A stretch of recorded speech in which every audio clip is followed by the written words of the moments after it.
Tamos here, Chief Architect of CHURCHx.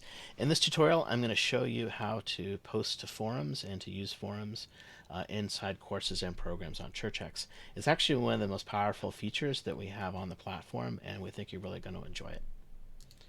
So as usual, to access your course or program, you simply log in, and then you'll see your dashboard, and from there you can just click on the course that you want to access, in this case the webinar for church treasurers. You can see it's got a lot of stuff in here. There's the Zoom link, pretty prominent on here. There's a PowerPoint slides, there's resources and contacts and so forth. If I scroll down a bit, I can find a discussion forum. Where is it here?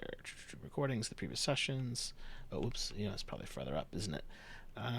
Yeah, okay, here you go. Forum for questions and comments.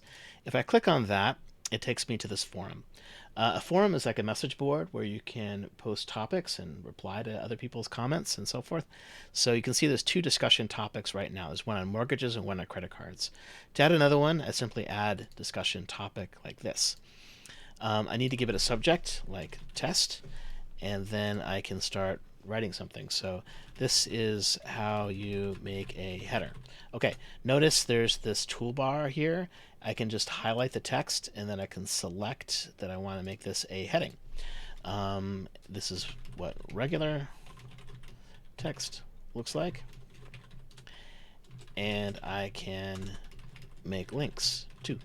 So to make a link, you just highlight the text that you want to make a link, and then you use the little link tool in the toolbar, and then it'll ask you to give it a URL. Like, I'm going to say this is churchx.ca and hit create link. So this is now a link.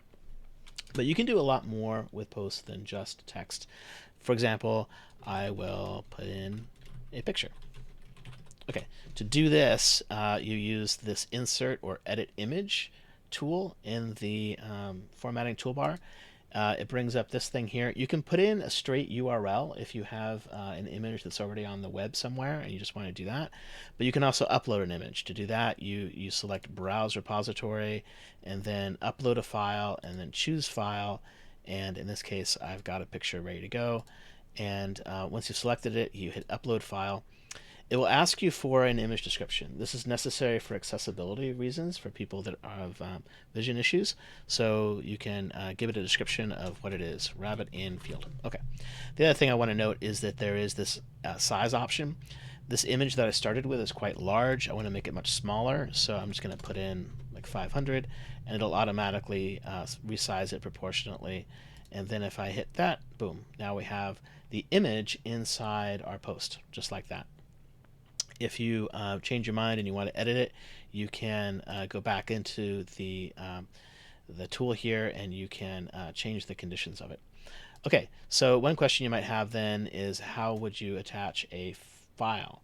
The way you do that is you hit Advanced, and then it gives you an attachment option here. You can just drag and drop a file on here, or you can hit this little Add button here and use the Choose option again, and do it that way. So again, you just find your file. In this case, I'll use a PDF, and I hit OK, and it's going to ask me to select it. So upload, and then right now I have this file attached to this post as well. And in either case, whether you have an attachment or not, you need to use the Post to Forum, and it will post it to the forum. To reply to a forum post, you simply go to the discussion, and then you can see here, by the way, here's the file. I could click on it and it would download. You can reply to it. Just hit reply, and then it opens up this box, and you can write a reply to this cute bunny. Now, there's something even cooler you can do here that I want to show next. So let's say that I want to post a little video reply to this person. I can go back to, I can reply to my reply, and instead of just using this simple box, I can hit Advanced Options, and then it opens up the full toolbar again that we showed before, like how to do headers and things. And it has these options here: one to record an audio recording, and one to record a video. In either case, it's going to use the built-in microphone and/or camera inside your computer, and you can actually record straight to straight to the post. So if I hit the little record video, it asks me to hit this button to start recording. And now right now my camera's being used, obviously, to make this recording. But if it wasn't being used, then I'd have myself in this image right here. And then you can hit stop recording when you're done. And you can then attach recording, and it puts the recording right in the post, just like that. You can do, if you're not happy with it, you can just delete it, just like that. Just hit delete. You can also record audio. So if I hit this, it's going to start recording audio. It gives me a maximum of 2 minutes in either case. And when I'm done, it just adds this audio to the post. So makes it really easy to make content and to post it to the forums. The last thing I want to note with the forums here, if I go back to the main forum here, you notice that it's got this little subscribe column, and it's checked. So it's green on this one.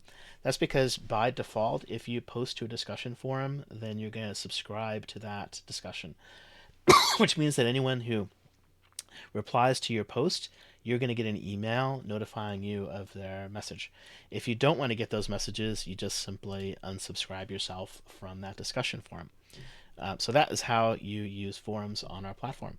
We hope you enjoy this feature.